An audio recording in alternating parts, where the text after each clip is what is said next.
Hello future doctors, I am medical ओकेस A third year MBBS student. और जैसा कि आप सभी को विदित है, आपको पता है कि नीट के 15 दिन बच रहे। तो अब आपको कुछ ऐसी चीजें हैं जो पढ़ाई के अलावा उन पर भी ध्यान रखना।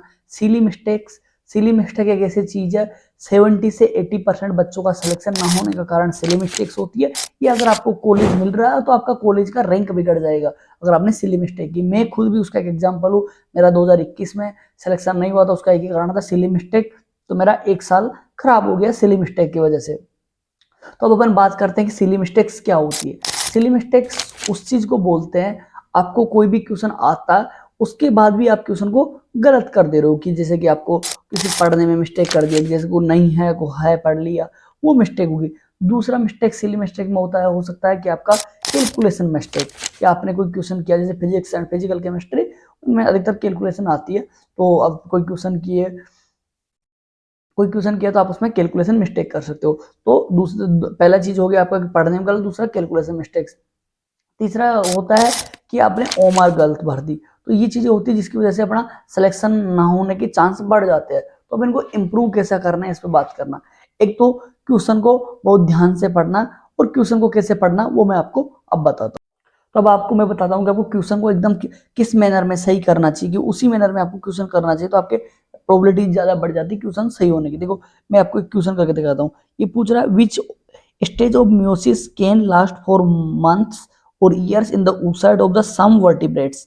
तो क्वेश्चन को आपको पूरे को अंडरलाइन करके पढ़ना है, ताकि जब आप क्वेश्चन पढ़ोगे तो आपको कुछ आपके दिमाग से कुछ स्किप नहीं होगा। कभी कभी क्या कुछ चीजें स्किप हो जाती है। तो इसने पूछा है कि म्योसिस कौन सी स्टेज है जो वर्टिब्रेट में कई महीनों तक रुक जाती है। तो ये डिप्लोटीन होता है। ये तो खैर मैंने आपको क्वेश्चन नहीं करा, बट मैंने बताया आपको क्वेश्चन करना। उसके अलावा जैसे कोई क्वेश्चन हुआ, बाइवेलेंट और tetrad formation is a characteristic feature of observe during. तो अब जैसे एक एक वर्ड को आप अंडरलाइन करके पढ़ो, तो आपको एक एक वर्ड को अंडरलाइन करके पढ़ना। और कई चीजें अपन गलत कर देते, जैसे कि वो पूछ लिया, कभी कभी होता है कि वो करेक्ट पूछ लिया आपको, कि करेक्ट आंसर पूछ रहा, आपने इनकरेक्ट पे टक कर दिया, और इनकरेक्ट पूछ लिया और करेक्ट पे कर दिया। तो इन चीजों को भी आपको जरूर देखें, क्योंकि ये चीजें से आपकी गलती हो जाएगी और आपका क्वेश्चन गलत हो जाएगा। क्योंकि क्वेश्चन किसी भी तरीके से गलत हो, चाहे आपकी सिली मिस्टेक हो, चाहे आपकी कैलकुलेशन, मतलब ये तो सभी कैलकुलेशन सिली मिस्टेक के अंदर आती है। चाहे आपकी कैलकुलेशन मिस्टेक हो, आप क्वेश्चन गलत पढ़ लियो या गलत भर दियो, तो ये कुछ भी मिस्टेक हो, तो ये सब उसी के अंडर आती है। तो अब अपन बात करते हैं कि आपको पेपर सही कैसे किस तरीके से करना। देखो पेपर को आपको दो फेज में करना है। मतलब पहले तो एक बार में आपको पूरा पेपर कर लेना है, यानी बायो के जितने क्वेश्चन आपसे पहली बार में हो रहे हैं, फिर फिजिक्स के हो रहे हैं और केमिस्ट्री के, सबसे पहले बायो करना। देन अभी से ये हैबिट डाल लो, ताकि आपका नीट के पेपर में भी यही रहो, सबसे पहले बायो करना, then chemistry, then physics. First बार में जितने क्वेश्चन हो रहे हैं उनको कर लो। जो क्वेश्चन आपको टफ लग रहा है या आपको हो नहीं पा रहा, उसको छोड़ दो, उसको दूसरे मतलब जो दूसरे वाला सेशन होगा उसमें करना है, ताकि आपकी हैबिट पड़ जाए। क्योंकि बायो में ज़्यादा टाइम नहीं लगता, जो बायो से टाइम बचता है वो अपन केमिस्ट्री और फिजिक्स में यूज करते हैं।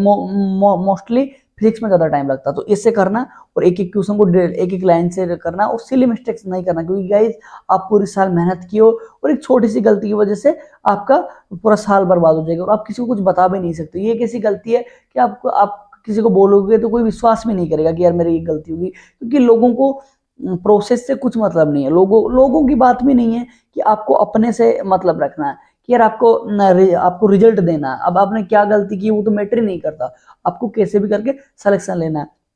और लास्ट टाइम में आपको और चीजों से दूर रहना, सोशल मीडिया से दूर रहना, पॉजिटिव वाइब्स बना के रखनी। 15 दिन बच रहा, खुद को मेंटली प्रिपेयर रखना, और पढ़ाई में कंसंट्रेट होकर ध्यान रखना। कुछ क्वेश्चन डेली पेपर देना है।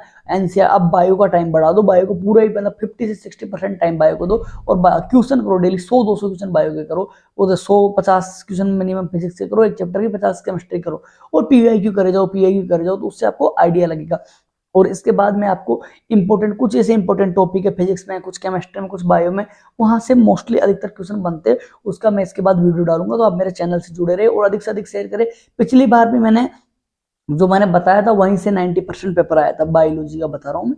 तो बायोलॉजी में जो मैम बताया था उसमें से 90% आया, तो उन लाइनों को आप अच्छे से पढ़ो।